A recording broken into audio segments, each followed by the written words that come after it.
What's up? How's it going? Welcome to my watch channel. I'm Dave, and for this video I'm going to be talking about dress watches and what has become of them, the future for dress watches, is there any love for dress watches, and what I think will happen, right? So right here before you I have, in my opinion, two of the most iconic dress watches. Yeah, right, the Reverso and the Patek Calatrava. Other notable dress watches, of course, would be the Vacheron Patrimony, the Langenzuna Saxonia. What else? Yeah, I think these four, right? For me, I went with manual wine, and this one's obviously in steel, the Grand Date, and this one is in precious metal, white gold. So, yeah, let's just wind this.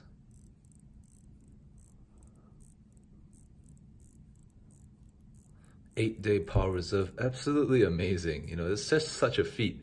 You really don't need, you don't need a winder, obviously, because it's manual wind. But 8 days is a really long time, right? And definitely, it never gets past 6 days because I always enjoy winding it, and therefore I never really have to reset the date.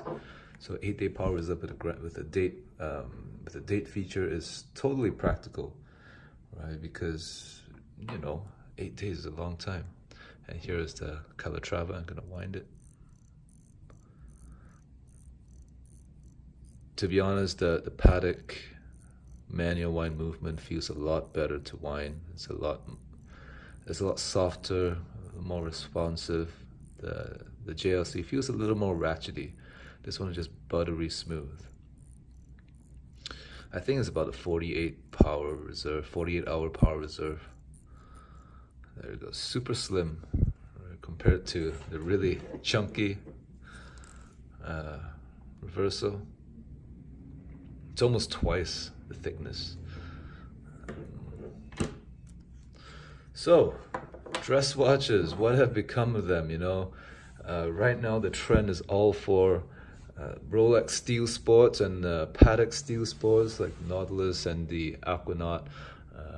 Right, for Rolex, it's all the sports models. Obviously, the most coveted would be the Rolex Daytona, followed by the GMT, Submariner. What else?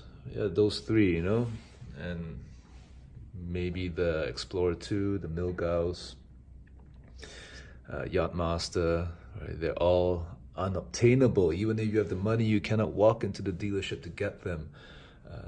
Right, that's what everybody wants. That's what the craze is all about, and I understand. However, there are other segments in the watch world that I feel are being a little overlooked and underappreciated, and perhaps even undervalued.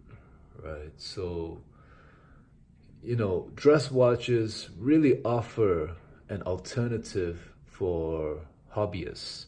Right, for watch hobbyists who really enjoy watch collecting and don't want to participate in the craze for all the Rolex Steel Sports watches. Mind you, these pieces are not cheap. They're fairly expensive, but they are relatively available, and I feel at fair value.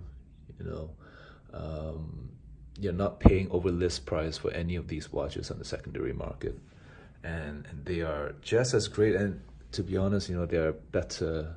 I don't want to say better made, but they're definitely more refined than the Rolex Steel Sports watches. Right? You look at the movements, the attention to detail, the polishing. It's a more refined watch. Right? You can tell that JLC spends a lot more time creating this watch compared to a Rolex Submariner. You just look at the finishing of the movement, right? It's a lot more attention to detail. They really try to make it look pretty, right? Look beautiful. And why is there no love for dress watches? Well, I think it's just society's demands. To be honest, I don't really have that many occasions where I wear the Calatrava too. Where I don't have many cocktail parties or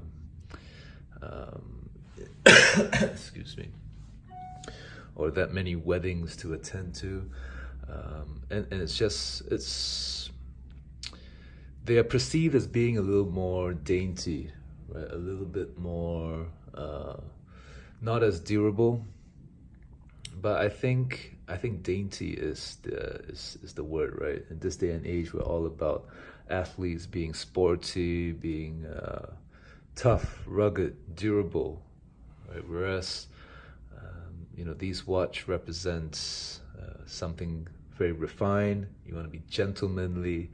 The times have changed, right? Men don't really strive to be gentlemen. They don't strive to be refined and articulate, right? They want to be tough, macho, durable, right? And therefore the steel sports watches are a better representation of that. These would be considered old man's watch, right? Let's not kid ourselves right here. The Calatrava, I think, is best suited for someone in their 30s at the earliest, mid-30s, 40s, 50s, maybe even 60s. You can pull it off, right? Someone in the 20s would not be wearing a Calatrava or even a Reverso. So it's maybe a little too mature for people's taste. Young men like to wear steel sports watches, right, to show that they're in the prime of their health, their youth, their physical condition. And a dress watch doesn't quite represent that as well as a steel sports watch. However, if you can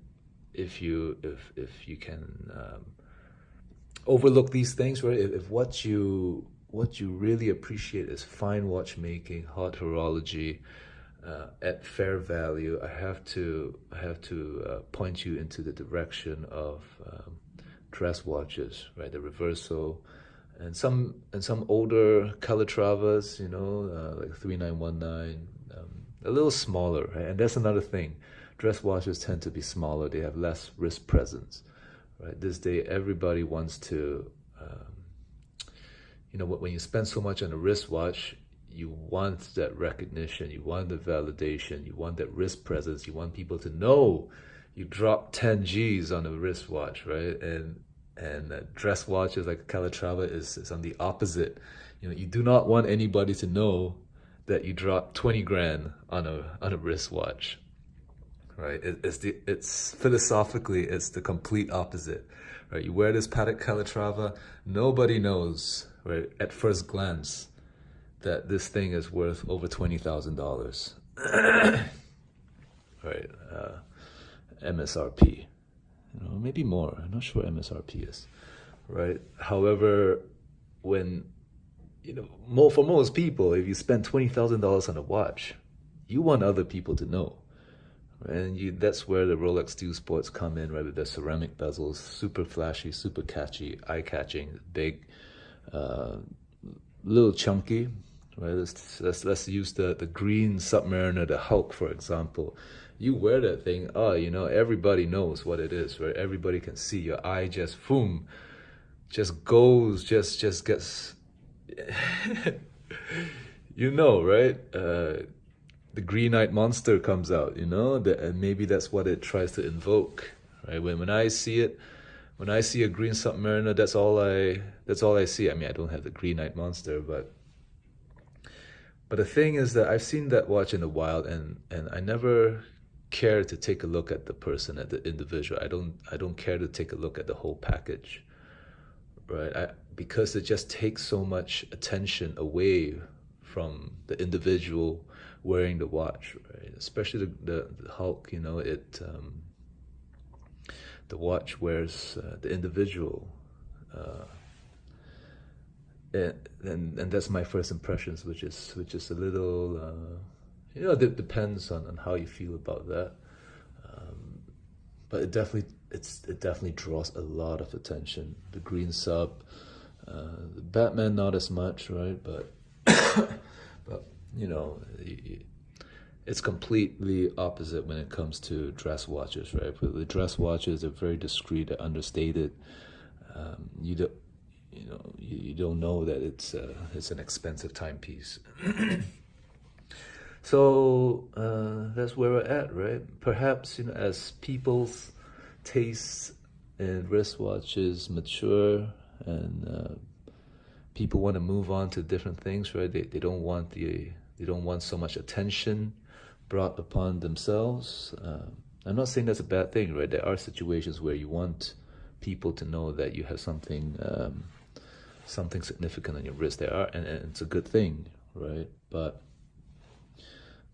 sometimes it's also a good thing to not let people know that you have such an expensive timepiece on your wrist, and that's where dress watches come in. Discreet, understated, stealth wealth. Maybe that's kind of silly, but I believe in dress watches. Right? I still enjoy wearing these things. People don't know what these things are, but I think they're pretty fun, and I think that there is still a place for dress watches in everybody's collection. Okay, anyway, I'm out. Thanks for watching. Bye.